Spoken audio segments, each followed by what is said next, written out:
Cocoa is a cornerstone of Ghana's economy. It has long contributed to the country's development and represents an important source of employment for many young people. Over 500,000 farmers depend to a great extent on cocoa for their income, with many others engaged in other derivative trade, transport and processing activities. However, there are multifaceted bottlenecks that impede the sustainability of the cocoa sector in Ghana. Despite the progress made in the past years, key issues such as poor livelihood of farmers and communities, limited resources and policies, limited financial mechanisms among others, continually threaten sustenance.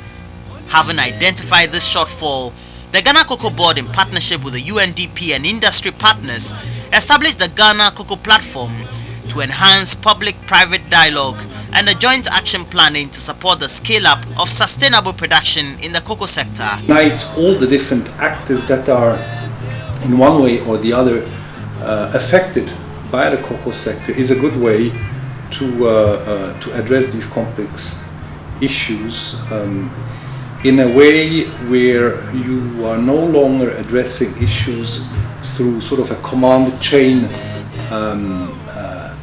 decision structure, but more through a network approach, where people can discuss in a safe space, so to speak, all these issues and come to hopefully innovative solutions, conclusions, to be able to address these issues. We need the collective efforts of everybody in the sector to play a role to enable us to overcome these many challenges. We know we have the private sector playing roles in the sector, but it's not being done in a coordinated way. Everybody is doing his or her own thing, at his or her corner. But we want a coordinated effort. We want to agree on vision and mission to move forward, so that we can sustain the cocoa industry in Ghana in a more effective and coordinated way. So we decided to pool resources and then partner Ghana Cocoa Board and UNDP to have one common platform. So it is an enhancement of what we've been doing over the past 2 years, and we don't want to have different platforms. So we said that, okay, we have one Ghana Cocoa platform, and their plenary sessions plus the stakeholders conference we've been organizing, we merge so that we can work together. Then we can take common decisions and look at the same direction in providing solutions to the sector challenges. The platform is chaired and hosted by Cocoa Board with strong participation from farmer groups and farmers, public and private sector institutions, and actors with vision to facilitate a multi-stakeholder solution to promote a sustainable cocoa sector for Ghana. We've been in the industry for almost 100 years. We are looking forward to sustaining it for the next 100 years for our children and their children to also continue from there. Even consumers are interested in the sustainability, and therefore producers have to show interest as well. It's all about bringing in innovation in agronomical practices, trying to solve diseases and pest problems. The 2013 plenary session and National Cocoa Stakeholders Meeting was held in Accra. The meeting brought together industry players in the value chain in the cocoa sector. Just having a national platform itself in Ghana, after so many years of having a public sector controlled cocoa value chain, I think is a major step forward. It shows that the government is cognizant of the important contributions that the private sector, civil society, all the stakeholders can make towards policy formulation and implementation. In the platform, we are happy to see that we would have thematic working groups that will be created by the platform, and the thematic working groups will be made up of experts that would report to the plenary on the issues they are studying. How do you manage an input system that is not 100% subsidized? How do you gradually move away from that? How do you provide services to farmers in the absence of cooperatives? These are all issues that are technical and should be really discussed on a technical level. The discussions for the session laid a foundation for sustenance in the sector and hinge on 4 thematic areas, namely extension and productivity, environmental issues, crop financing, marketing and pricing, and social protection. Group discussions were held to discuss laid down platform methodology and operational mechanisms that will inform the activities of the National Steering Committee.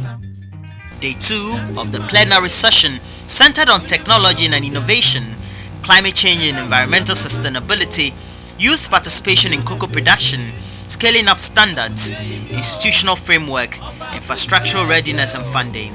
Farmers outlined several issues straining the activities and called for evidence-based research and dialogue to tackle these bottlenecks. We have had occasions where we know very little about what is happening, especially in the research institutes. And if research officers come along and talk to us involving technology transfers, then I suppose it's going a long way to alleviate farmers gradually. I heard one research officer, I think Dr. Takrama, talk about cocoa byproducts. And I was so interested in these byproducts because I see huge quantities of this cocoa pod husk being gone into waste. It's wasted. And then the sweatings, which could equally be used as alcohols and jams and marmalade and vinegar and stuff like that. So we want to correlate ourselves because we are farmer cooperatives, and if we all do agree and have little mechanisms that can turn the sweatings into other finished products, I think it will also help us live very joyful lives in the villages. A lot of the work will depend on government investment in infrastructure. If, for example, government is able to do infrastructure in the cocoa areas, the farmer will not find it difficult to get the seedling or the cocoa pods that are hybrids because it can easily take the transport, go and buy. Right now, the road is so bad, no car brings it there. Nobody will bring the thing there. Even if you get the thing from the center of the station, the production station, to bring it to his farm is another big problem. Yeah. So it's a collective effort. Government will have to help and invest money in the cocoa sector. More money in cocoa sector means more cocoa and more profit for us. And that is what we need to do. Then it will help the researchers to collect results and be able to engage the farmers more appropriately and help them know what is new and what can be used. There were panel discussions made up of key stakeholders in the cocoa sector. Discussions on the platform led to a joint documented consensus over the major impact of cocoa production, a review of the best practices to improve environmental and social performance that are better adapted to the reality of Ghana, a set of recommendations for policy reform and joint action planning by stakeholders. The thematic areas will be firmed up or will be confirmed after the baseline study is done. But you could see that most of, especially the private sector people, are interested in the thematic areas because that is where they want their interest to be captured. So their interest is there. So we are going to work on it. We are going to open nominations for members to nominate the organizations to form the technical committee. So our next plenary session, what we are going to do is to just present the members. We had people coming together to talk about issues about cocoa. From all aspects, all the actors are here and they are talking about issues from their own perspective. So we are going to build on this interest that has been generated today and yesterday, and we hope that things will work out for the cocoa sector to be able to coordinate interventions. At the end of the first plenary session and National Stakeholders Conference, industry players were hopeful issues discussed at the session will be duly implemented to ensure a sustainable cocoa sector.